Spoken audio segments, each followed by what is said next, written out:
Si eres empresa y tienes un proyecto de I+D empresarial, tenemos la financiación pública que necesitas.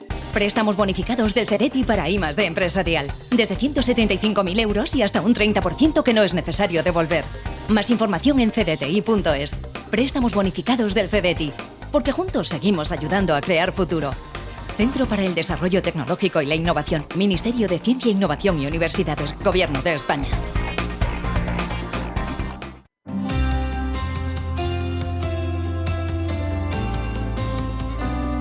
Aprende a invertir con Banco Big. Y hoy en este espacio vamos a poner el foco en el oro, un activo que este año lleva una subida superior al 30% y que se ha convertido en el activo estrella de este 2024. ¿Cómo invertir en oro? ¿Cuáles son las ventajas? ¿Es mejor hacerlo a través de un ETF o comprando oro físico? Me acompaña Nicolás del Río, que es analista de mercados de Banco Big. Nicolás, ¿qué tal? Buenos días. Hola Susana, ¿qué tal? Muy buenos días. Muy bien. Oye, el oro está brillando ¿de qué manera? Un 30% arriba. Es un activo refugio. Sí.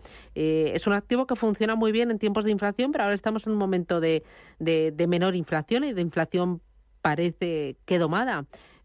¿Por qué lo está haciendo tan bien y cómo lo estás viendo? ¿Qué es lo que está detrás de su crecimiento? Pues así es, Susana. La verdad es que el oro pues lo tenemos ahora mismo en un nivel estratosférico. No te iba a decir antes un dato que me parece muy curioso, que es que si tomamos un kilo de oro tendría un valor ahora mismo de 76.000 euros. Para que te hagas una idea, en 2005 el valor del kilo de oro era de 10.000 euros. Es decir, ha multiplicado casi por 8 su valor en apenas 15-20 años.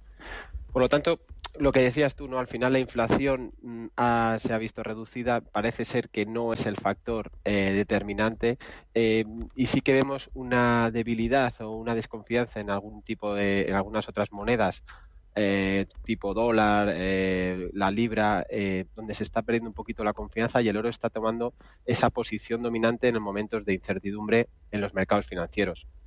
Esa descorrelación que le hace tener con otro tipo de activos, como pueden ser las acciones y los bonos, durante algunos periodos que pueden ser recesiones o posibles crisis financieras, pues lo está llevando a niveles estratosféricos. De hecho, no le vemos todavía un techo de momento, pese a que pueda ser intervenido en un corto plazo.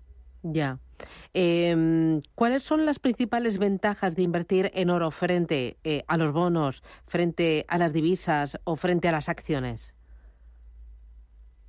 Bueno, tradicionalmente, Susana, la principal es la cobertura contra la inflación, ¿no? ¿Por qué? Porque el oro tiende a mantener su valor a lo largo del tiempo. Es decir, tanto como las acciones como los bonos, pues sabemos que tienen sus momentos de fortaleza, de debilidad, de mayor ponderación en unos u otros activos, pero el oro normalmente se mantiene bastante estable a lo largo del tiempo por esa confianza que le dan los inversores.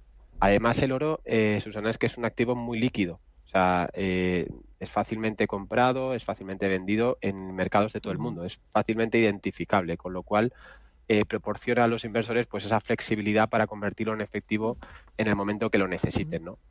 Y luego también es que no dependen de los rendimientos de acciones, de compañías o problemas a nivel de gobierno, ¿no? En el caso de los bonos gubernamentales, ¿no? Entonces el oro no está vinculado a este rendimiento financiero y a ninguna entidad en particular. Esto lo hace sobre todo menos vulnerable a esos factores de mercado o fallos corporativos que se producen en el mercado. Ya. ¿Es mejor invertir en oro con oro físico? Ahí estoy pensando en lingotes, en monedas, o por ejemplo en un ETF o comprando mineras. Pues una gran pregunta.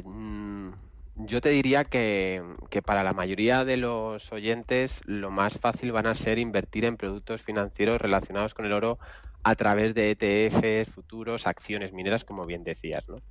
Pues ¿por qué? Porque al final los costes son menores. Piensa que para mantener el oro físico aquí sí que tenemos un coste de mantenerlo, de almacenarlo, porque lo vamos a tener que tener en algún sitio seguro.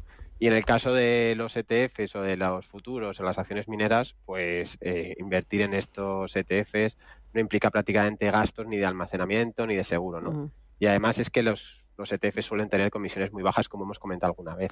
Ujú. Y a partir de ahí, pues la facilidad de acceso, ¿no? Y diversificación en los ETFs es más sencillo que ir a comprar oro físico y tenerlo ahí como propiedad. ¿Deben todas las carteras tener un espacio para dedicarle al oro? O sea, cualquier cartera bien diversificada de largo plazo debe tener parte, no sé si un 3, un 5, un 7% en oro. Bien, lo dices perfectamente, Susana. Al final, la clave de la diversificación está en los porcentajes y en ponderar los activos en su justa medida.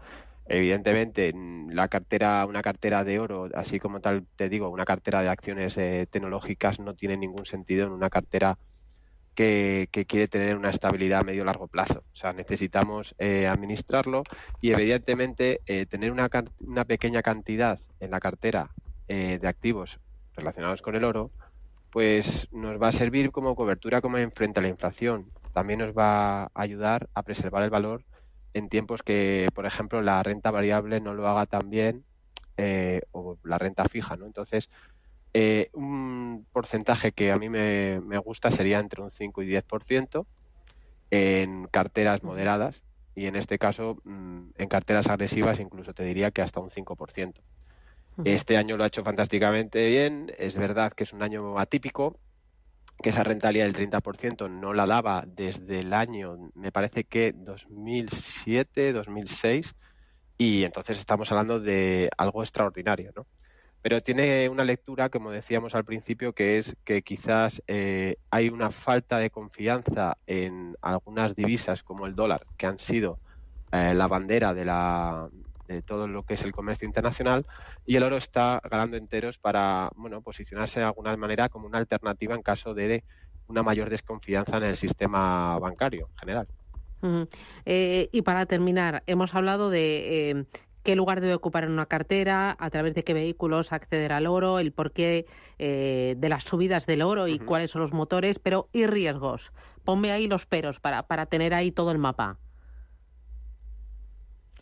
Bueno, al final los peros son que, como decíamos, en algún momento el oro pueda estar intervenido, de alguna manera manipulado su precio, por ejemplo, ahora mismo con estas alzas que ha tenido este año, pues que en algún momento los bancos centrales puedan manejar a su antojo el precio. No digo que de forma total, pero sí que manipularlo en algunos momentos, ¿no?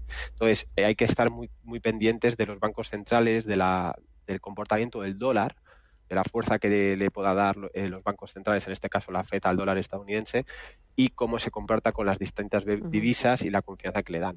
A partir de ahí, pues los riesgos que podemos tener pues son los costes adicionales que hemos hablado de asociados al almacenamiento y seguro del oro físico, que se está demandando ahora mucho. Y luego, pues la volatilidad que pueda tener a corto plazo también no es un factor que no debamos tener en cuenta. Hay que tenerlo pendiente siempre, la volatilidad a corto plazo del oro que se nota siempre en momentos cortos, ¿no?, del tiempo. Estupendo. Nicolás del Río, de Banco Vic, gracias, cuídate y muchas gracias por la formación. Os seguimos en Aprende a Invertir en Banco Vic. Gracias, un abrazo. A ti, Susana, un fin de semana.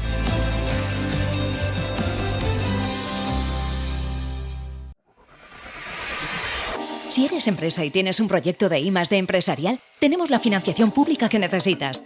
Préstamos bonificados del CEDETI para I+D empresarial. Desde 175.000 euros y hasta un 30% que no es necesario devolver. Más información en cdti.es. Préstamos bonificados del CEDETI. Porque juntos seguimos ayudando a crear futuro. Centro para el Desarrollo Tecnológico y la Innovación. Ministerio de Ciencia, Innovación y Universidades. Gobierno de España.